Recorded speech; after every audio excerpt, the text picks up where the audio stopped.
It's like an interrogation. I can't even see you guys. Holy shit. Can't even see my paper. We had 2 transports tonight, Price and Ferguson. Fight of the night was Ferguson and Gaethje. Performance of the nights were Gaethje and Francis.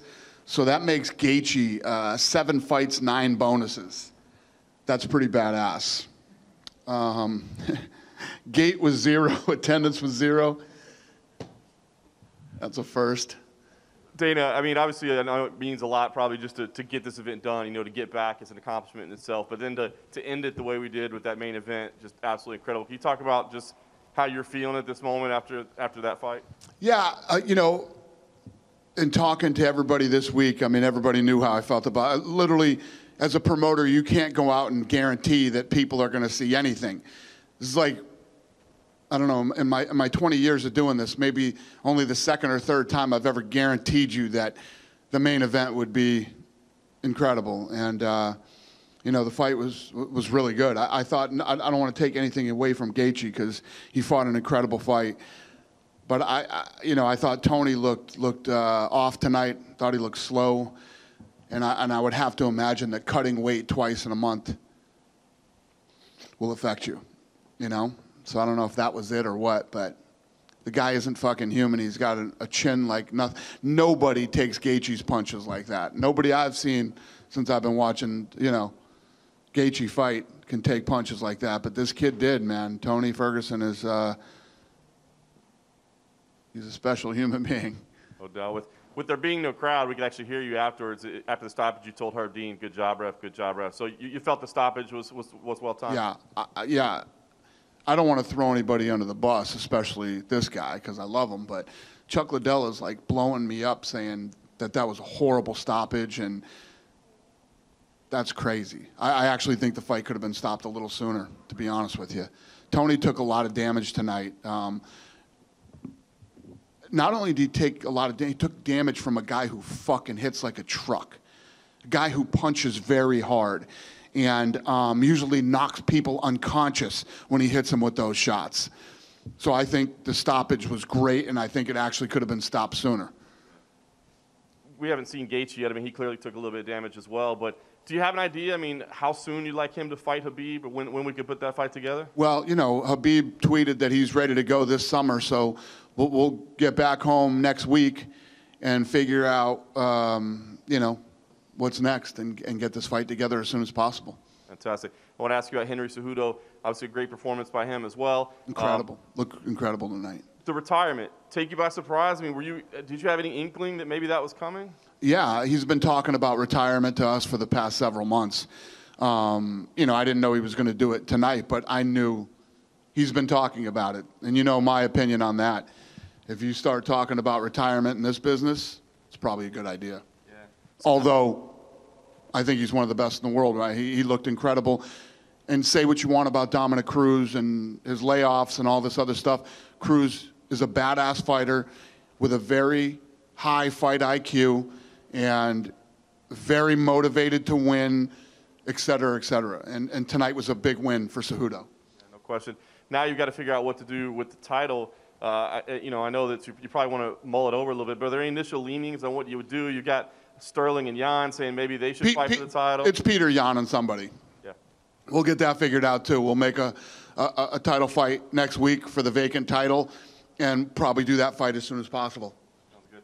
And then last thing I got to ask you about the Jacare news. Of course, everything came down last night. What were your thoughts on that? How did it play out? Because it was, I don't know, it seemed kind of weird to all of us that, you know, we find out kind of last minute. It started on Wednesday. So what was the timeline? How did this all unfold? Yeah, we found out last night. You know, the whole world is weird right now. Everything's weird. This whole event's weird. You know, it's different. We live in a different world than we did 2 months ago, and you know, the bottom line is the system worked. The system is you want to find people that, you know, what you don't want to do is 2 days after the fight say, oh shit, Jacare tested positive for, you know. So it worked. I mean, the system worked that we put in place.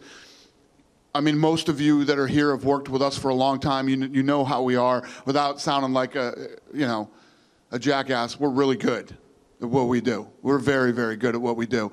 And the way that this week went, we'll just get better. We'll get better by Wednesday. Then we'll be better by Saturday. And then after Saturday, we'll start to catch our stride and really get this thing dialed in and get it figured out. And the longer this goes, the better the testing technology is going to get and the faster it will get. And, we're going to prove by next Saturday that professional sports can come back safely. Was there any discussion at all when it was first identified on Wednesday to just pull the fight then or to send him home then rather than wait? And obviously he did the face-offs and he mingled with some people and that sort of thing. So in retrospect, would it have been better on Wednesday to just say, hey, man, he says he's been around some people with it. We just got to get him out of here? No, yeah, I mean, we had, this guy was with the people that he was with the entire time. We kept him away from people, and now we know that he has it. He tested positive. We tested him. We know he has it, and now we can help him too. Whatever this guy's going to need, we know he's positive, and we can help him and his family. I don't know, what he's going to need medically or what, that's the other thing. When we're testing all of our employees and our fighters, we'll find out who has this thing, and we can help them.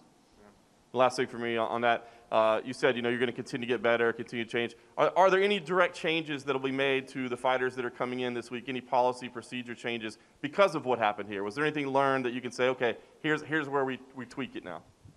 I'm sure, yeah, of course. However it was handled this week, this is our first week. Like I said, we'll be better Wednesday, we'll be better Saturday, and so on and so on. It'll only get better. And we can share what we learned here doing 3 events with other sports leagues who are reaching out to us and asking. Go ahead. Well, I was about to ask that. How many sports leagues have? Yeah, no, the sports leagues and, states asking us, a lot can be learned by what we're doing here, not just for professional sports, but, sending people back to work and lots of other things in life. Has the president reached out to you?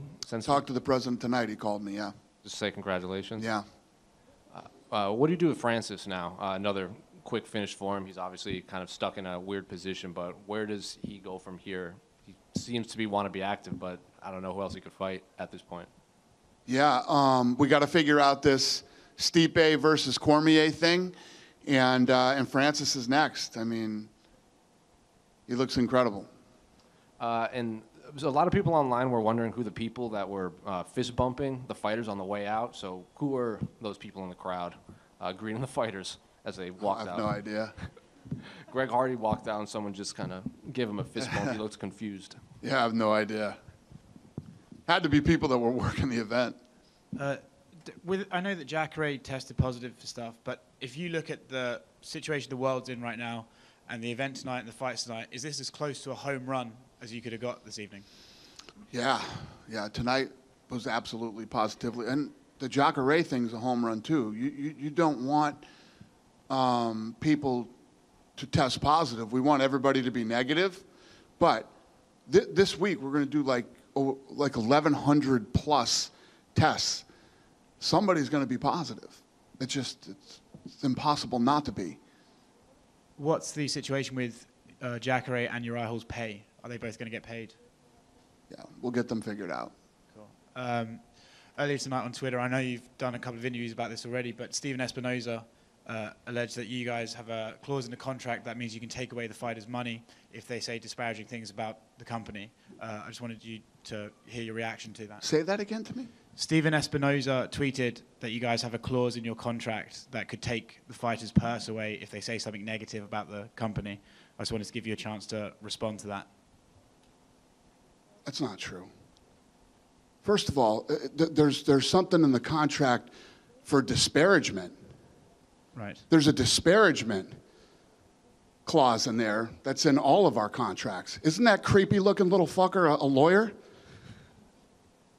Isn't that creepy little fucking goofball a lawyer? Does he not know what disparagement means? If you disparage the company. I'm not even a fucking lawyer, and I know the answer to that question. Yeah, it's disparagement. It'd be like if you came out and said, they never tested me. The UFC never tested me for the coronavirus. But if you came out and had something critical to say about the testing that was true, that wouldn't be disparagement. Tonight it was announced that Amanda Nunes... Fucking law school did he go to? I can't stand that fucking creep. Anyway, if you couldn't tell, go ahead. Is that based on the Mayweather-McGregor stuff? Is the what? Do you dislike him because of Mayweather-McGregor and the interactions you had? He's just a fucking, look at him. The creepy little dude. Amanda Nunes versus Felicia Spencer. What the fuck does he know about our contracts? No, you just hit me out of left field with this thing. What does that guy know about our contracts? And if you do, I thought that guy was a lawyer. Wasn't he De La Hoya's lawyer? I don't know either. Whatever. But anyway, Yeah. I hope I answered your question. Yeah. That's the truth. Thank you. Amanda Nunes versus Felicia Spencer announced for UFC 250. Is that the confirmed main event, or are you looking to add potentially another title fight? I don't even know. Right now, off the top of my head, No. I got so much other shit going on in my head right now. I don't know. Joe Rogan was interviewing the fighters tonight in the cage next to them, and he said on commentary multiple times that he wishes he, Anik, and Cormier could just sit together properly. Why are those guys spread out and then have them do like spots together and stuff like that? Yeah, obviously there's this, the whole social distancing and keeping people away from each other and everything. Everybody here was tested, The people that are still here we know are negative. I don't know. We're just trying to, like I was saying with Morgan earlier, we're still figuring this whole thing out. This was the first one. It was a success. Wednesday will be better. Saturday will be better than that, and so on and so forth. And last thing from me, earlier today, on I think it's your Instagram, Nate Diaz told Conor McGregor to shut his mouth, and then Conor replied, "Why don't you sign the contract?" Right. Is there something there that we should know about? No, they don't like each other, but no, there's nothing going on. Conor wants to fight. I don't even know if Nate wants to fight. I think they're just talking shit to each other. Sorry, two more things. What is next for Dominic Cruz at this point? He lost the title shot. He was out for 4 years beforehand. He looked good in there, but he did lose. Yeah. What do you think's next for him? I don't know. I honestly don't know. I guess that's up to him. I know he was unhappy with the stoppage and, was telling me that he thought the stoppage was bullshit and stuff like that. So I don't know how he feels about it. And is this the end of Tony Ferguson versus Khabib Nurmagomedov? Well, for now it is, yeah. Thanks, Dan. Yep. Dana, President Trump had a message of, this being the first live sport to be back. How did that come about? He, he wants sports back. He wants to do it in these phases. He thinks that sports needs to come back first, then figure out how to get people back to work, and then figure out how to get kids back in school. We came out and we were first, and he congratulated us on being first. Were you surprised? Yeah. Well, I thought it was, it was very nice of him, cool, but very typical of him. This guy's been awesome to me for 20 years. How much confidence does this give you now that UFC 249, is in the bag and moving forward with the rest of the events this year? I was confident, 3 weeks ago. I was confident 2 weeks before that. I knew we could do this. I knew we could do it. I knew we'd figure it out. And even with all the hurdles that we had early on, this has been fun. It's been challenging and it's been fun. I know that sounds a little demented to tell you that I've had fun going through this, but it's been challenging, and I've enjoyed the whole game of it, if you will. So during the pandemic, you didn't get as much rest as the rest of us did. Yeah, no. Yeah, my poor team. Where's Hunter? Where's Hunter? This guy was within an inch of death. The coronavirus was going to kill him before it even fucking got to him. My team has worked hard, and yeah. It's, One last thing for me. You were there, cage side, no crowd in the stands. What was that experience like? weird. It was weird. You guys must have thought this too, but during the Tony Ferguson Gaethje fight, crowd would have been going insane during that fight. I mean, there were just so many moments in that fight where I was like, if there was a crowd here right now, this place would be going nuts. And there's so many things that you love about live sports, whether you're home, in a bar, or there live, and one of the big key components to live sports are the group of people that you're with, and the energy that you get when cool things happen.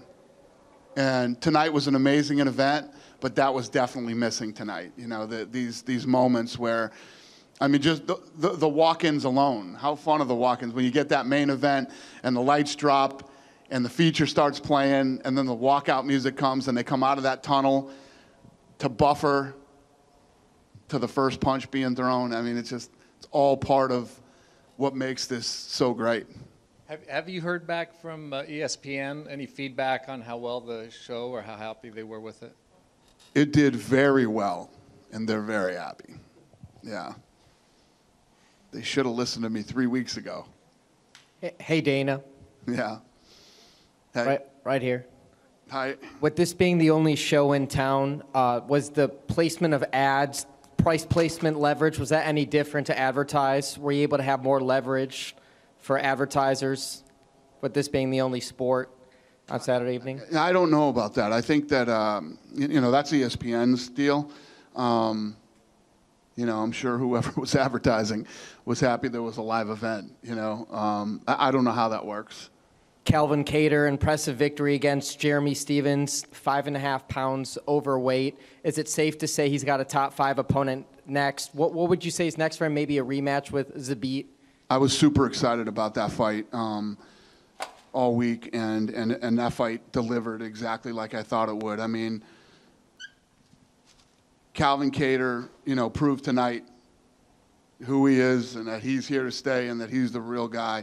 And Jeremy Stevens, I love that kid and have since the day he walked into this, this organization. That guy fucking brushes his teeth with bad intentions. He is a fucking savage, man. And I love watching that kid fight. So, yeah, the answer to your question, yes. And lastly, is the fight still to make for the featherweight championship? Volkanovski against Holloway 2? Yes. Did you have an update on May 23rd in Vegas, or could it be maybe the next week? I don't know. I'm just focusing on this week, man, and get through this week, and then we get back home. We'll see where the world is next week and where Nevada is, and I want to go the 23rd at the Apex Center in Las Vegas, and hopefully, the governor lets that happen. Do you know when you would have to know that you can do it before you'd have to move it, or is there a time, 10 days out or 7 days out, anything like that? I'd like to know when we get home that we can do it. When you think about trying to keep this thing safe for everybody, there's no place safer to do it than at home in the Apex Center. We can make sure that everything is perfect there. And that place was built for fights. That's what we built it for. We invested a ton of money into that place, and hopefully we get to do it. You said some organizations reached out. Did the Nevada Commission reach out about what you guys are doing here and maybe give approval or anything like that? We've been working with the Nevada Commission since this whole thing started. We work really closely with them and have a great relationship with the Nevada State Athletic Commission. So we've been working with them since day one. How quickly would you like to know what to do with the 35-pound belt, or do you want to wait till Henry kind of settles down and finalizes To do with what? with the Henry's belt, or do you wait to if he's really serious about No, it? I mean, listen, what you do is we have 2 more fights here this week. We got Wednesday and Saturday. So my team is going to be buried, working this week. You let that guy take a week, go home, or whatever he's going to do and think about it. And then when we get home and get back to work on Monday, we call Henry and say, is this really what you want to do? And if the answer is yes, then matchmaking meetings Tuesday. We'll have another fight on Tuesday. I know with the Jacare situation, you were pleased with how it worked out. Everything, you got him out of here and everything else. Was the commission fully on board in Florida, or was there any concern of like, hey, maybe we should? Let me tell you what. The Florida Athletic Commission has been incredible through this thing. The governor here has been incredible, and the mayor has been. These guys have been real. This is why we came here first. This is why I told you the other day when we were talking, we got probably 10 places we could go in the United States right now. This is why we came here first. We came here first because these guys have been incredible. And when you have people that are willing to work with you the way that the commission, the mayor, and the governor have here, it's a no-brainer. It's just this is where you got to go. And then the last thing, And I would suggest anybody else who's out there right now, anywhere in the country or in the world, and you're looking to do your first event back, come to Florida. Telling you, come to Florida. And then the last thing on the Jacare situation, you guys' protocols were in place, but part of it was for the guys to stay away from each other. And obviously he didn't fully follow that. Is there anything that you guys Who's add? that? Jacare was around other fighters on film and everything else, but Yeah. is there anything What I'm hearing about that situation, I know that there was some video. Yeah. That happened. It wasn't for a long period of time. He went over and did something real quick. The optics obviously look really bad Right. on that one, but yes, this was our first one. There were a couple. Even the stare down. He stayed away from me. He stayed away from, Uriah. He had gloves and a mask on and all that stuff. Nothing goes 100% perfect. We did the best job we could going into this thing. That's what I'm getting at. You guys did everything you did, but you can't be around them 24 hours a day. Is there anything you say to fighters in the next couple of cards to say, like, Well, I was saying that leading up to this thing. This is a team effort. We can do everything perfect, but the fighters have to do their part too. Not just in the public when we're doing things in public, but when they go back to their rooms, if they go out at night or anything, everybody has to be careful and try to do their part. And then do you have a place in Vegas, or have you talked about it yet, of where you could do a similar thing that you did here, of having a hotel and kind of isolating from everyone? We have a hotel. Yeah, we've got all that in place. I truly believe that it will be so safe in Vegas if we can do it at the Apex. We can make it so safe.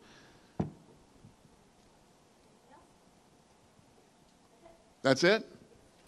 And thank all you guys for coming too, man. I know